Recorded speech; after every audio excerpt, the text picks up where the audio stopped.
I think over the last 20 or so years, the top subject that I've had to address in my advice column has been that of breaking up.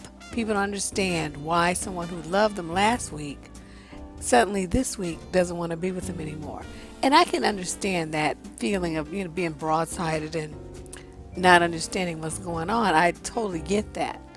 So what I wanted to do as our final video for a video a day February is close out with something really strong for the ladies who are interested in getting a really cool dude to have a relationship with and understanding what types of behaviors, attitudes, or things you've said may have contributed to the demise of some prior relationships.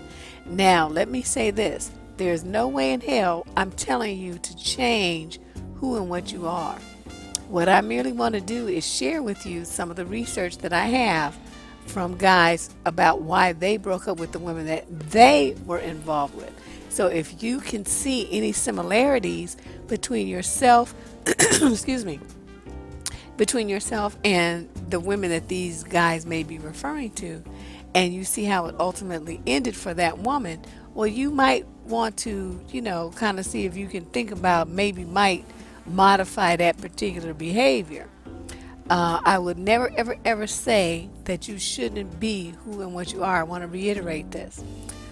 All I'm doing is sharing with you some information that if you find useful, you can put to use in a way that works for you and end up with the guy that you're, thinking that you want to be with.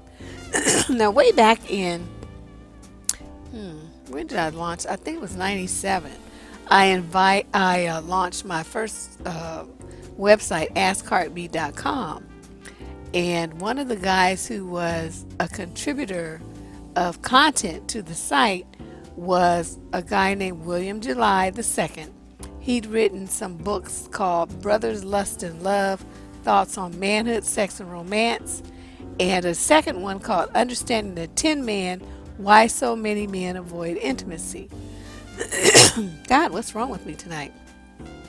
But both of these they were very well received books. When the time he wrote them, he was single.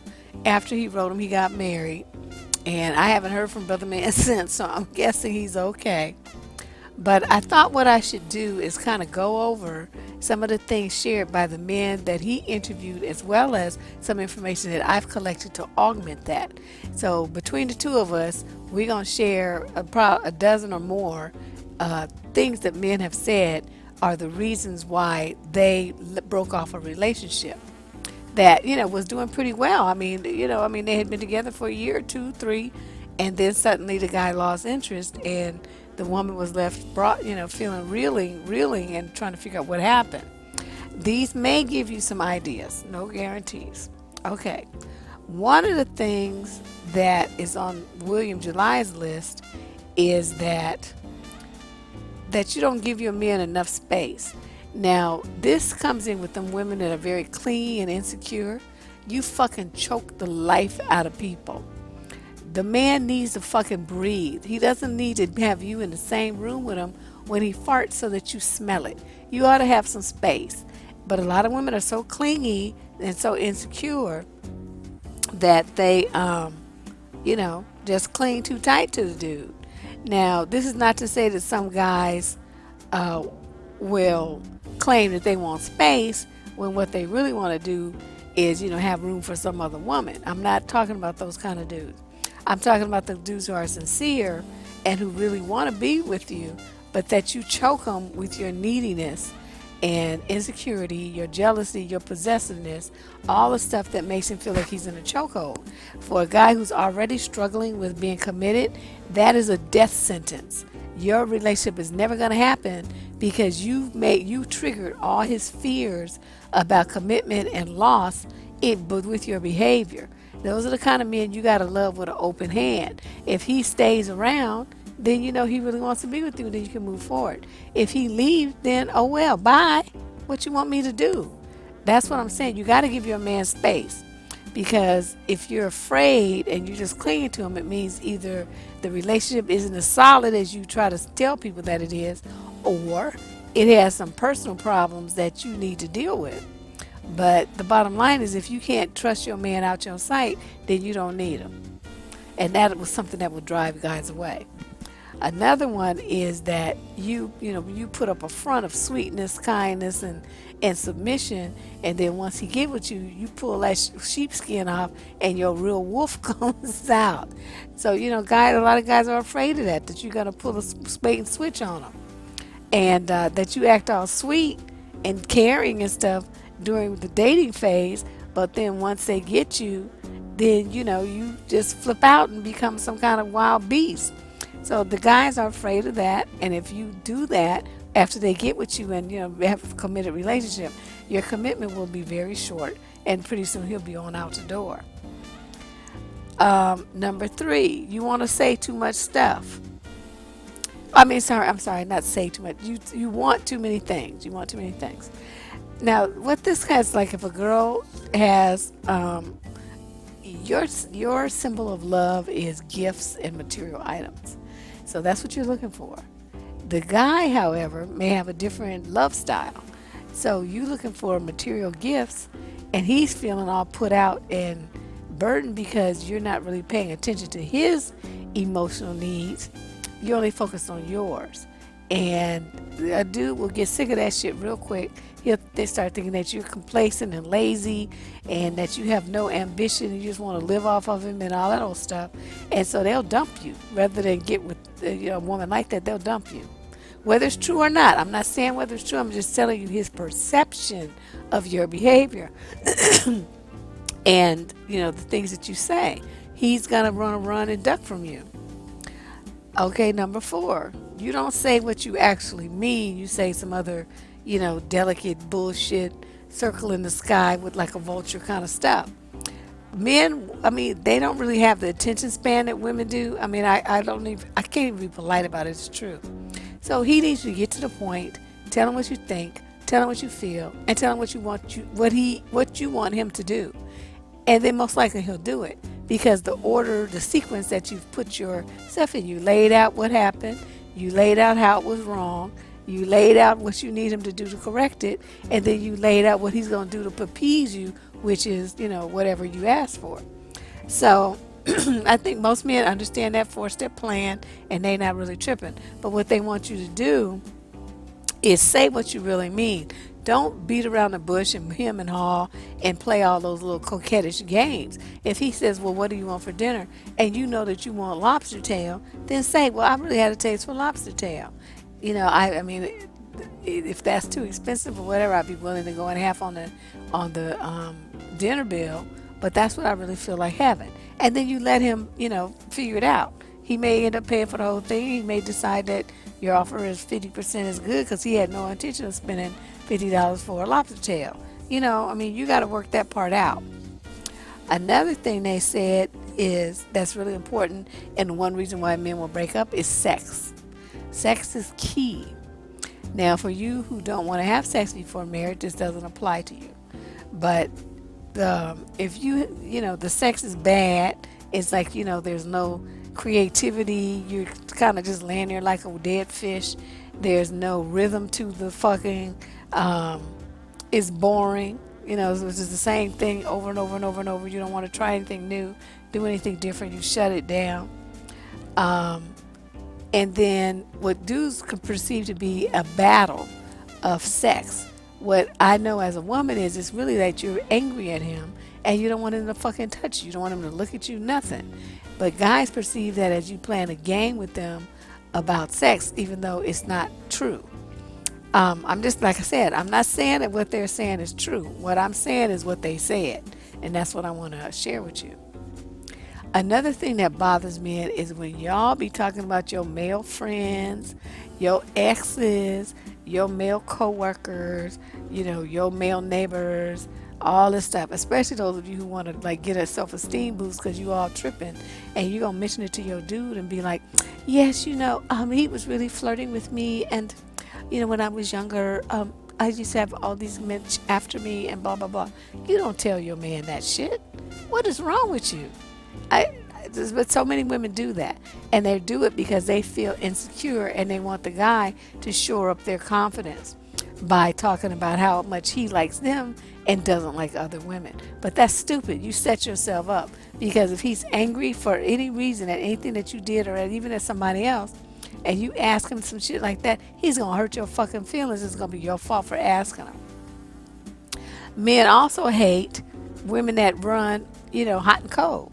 I mean, they want you to be consistent. They don't want you to be a drama queen. They want you to be, just regular, so that they can understand where you're coming from and how to make you happy. And I think that's a point that's missed in on a lot of women. They don't understand that's a guy's goal in the relationship with you, is to make you happy. He wants to see you smiling. He wants to see you all excited. He wants to see you, happy with your life that has him in it now. If that is not the case, and he sees you looking all sad and depressed and over and over, then that ought to be a clue to you that you're with the wrong dude. It shouldn't be like that. Another point that dudes want to give the woman a boot about is if she cheated. It doesn't have to be all the way sexual, intercourse wise, but any kind of affection, kissing, hand holding, whatever that you did with somebody, other dude than the one that you're supposed to be with, he's going to have a major problem with it and will break up with you most likely. Those of you who are engaged in a power struggle, because if you have an alpha female and you just a beta dude, it's pretty much a wrap. You're not going to get no power. She's going to take the fuck over. But if you have an alpha dude and an alpha woman, there's going to be a struggle as each kind of jockeys for position to figure out who's going to be the one running things. And those arguments never work. So if that's you and you can just, back down, let the other person have their way in the office or, at a party or whatever you are, and then deal with the repercussions later, that would be the best tactic. Absolutely the best. But the main thing is, you got to have a situation where you and your dude are communicating well, the sex is good, you trust each other, you have each other's back. You're working as a team, and if you can do that before anybody proposes marriage, then if you move forward to marriage, it'll be like a wonderful, wonderful thing. That's the kind of couples that people want to see. Couples who are working on the same page, working together to make something happen. Now, as far as the issue with being intimidated, now, a lot of guys have admitted to it. I don't think they would ever do it in front of their men friends, but when talking to me, they admit that a woman can seem, quote, too confident. In my world, there's no such thing. It's like confidence. Either you have it or you don't. And they obviously don't, because they're looking at someone who does, feeling envious and wanting her to, to slice it up and serve it in on a sandwich or something. I don't know what they want really. But we're looking at this whole thing of women trying to change themselves to be what men want, and being confident. Excuse me. A woman being confident, she should never change that. She should never try to hide who and what she is to try to make a man feel better. But one thing you also should know is on my Facebook page, I had, talked to a couple of dudes about it. And some of their responses were so sexist and disgusting. It's almost embarrassing for me to share them with you, but I feel like I need to. In that list are weight gain. In that list are what they call it, having too much mouth. When a woman preaches what his responsibility to his responsibilities are to him, but he already knows what they are. Obviously, if she's preaching them to him, that means he doesn't know what they are, and or he's intentionally not doing them, which basically leaves her on the hook to do it all herself, for herself and the kids. So each one of these guys, their complaints, I shut them down because they're weak. They're just lazy. They're just like punk-like. It's like, you're going to be in a relationship with somebody, have some goddamn courage and stand up for what you know is right and do what you know is supposed to be right. Take care of your woman. Take care of your children if you have any. And don't depend on other people to come tipping around, sneaking them to find out information for you. Don't do that. You're supposed to be handling your business yourself with your woman, and nobody should be intervening, and nobody should be asking questions. Nobody should be investigating what's going on and what she's thinking and what she's feeling and all that for you. That's your job to do. That's what's called communication. You need to handle that. Another thing that they guys have complained about, I almost forgot this one. Um, they don't want to, um, let's see, they need like ego boosting. That's, I guess, the best way to put it. If they do something nice or they give you some, they want to feel like you appreciated it. Sometimes you have to go overboard because they're just not going to feel that way. But if you do that and it's not, you don't have a problem with doing that, then you'll have a man who's very appreciative and who will basically follow you anywhere. I can't do it unless the compliment I'm giving is genuine. I'm just not gonna. I just won't say anything. But that's just me. And like I said, this is not a non-judgmental video. I'm merely sharing information with you that I've collected over the years, and hopefully you can put it to good use. This is Deb Cooper from SurvivingDating.com, closing out the Video a Day February 2017 series. I hope you guys enjoyed it. Feel free to go back and listen at any time.